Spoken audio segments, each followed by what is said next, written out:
मराठी माणसाच्या मनावर अधिराज्य गाजवणारं एकमेव डिजिटल चॅनल सप्तनगरी न्यूज।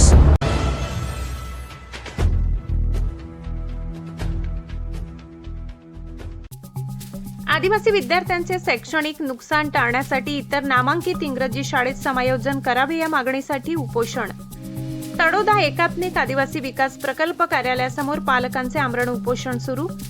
तळोदा एकात्मिक आदिवासी विकास प्रकल्प अंतर्गत आदिवासी विद्यार्थ्यांना शिक्षण व निवासासाठी ज्ञानेश्वर पब्लिक स्कूल व इंटरनॅशनल पब्लिक स्कूल भानस हिवरे जिल्हा अहिल्यानगर या शाळेत 144 विद्यार्थ्यांची व्यवस्था केली आहे। मात्र या शाळेत विद्यार्थ्यांना सोयीसुविधा मिळत नाही व शिक्षणाचा दर्जा खालावलाय।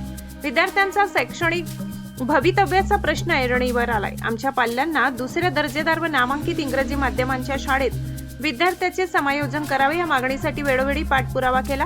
समायोजन झाले नाही म्हणून विद्यार्थ्यांचा पालकांनी तळोदा प्रकल्प कार्यालयासमोर सोमवारपासून आमरण उपोषण सुरू केले आहे। उपोषणास रवींद्र रामसिंग वडवी, रोजवा पुनर्वसन, दिनेश बिजा वसावे, खाई अक्कलकुवा, चिमण मागत्या, पावरा, सूर्यपूर, धडगाव या पालकांनी उपोषण सुरू केले आहे। उर्वरित पालक सकाळी उपोषण करीत पाठिंबा देत आहेत।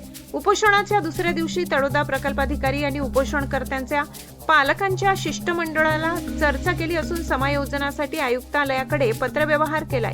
वरिष्ठ कार्यालयाचे आदेश येईल आपण उपोषण मागे घ्यावे असे आवाहन केले। मात्र मागणी पूर्ण होईपर्यंत उपोषण मागे घेणार नाही अशी ठाम भूमिका उपोषणकर्त्या पालकांनी घेतली आहे। विद्यार्थ्यांचे शैक्षणिक नुकसान टाळण्यासाठी शासनाने तातडीने निर्णय घ्यावा अशी मागणी पालकांनी केली आहे। दुसऱ्या दिवशी हे उपोषण होते।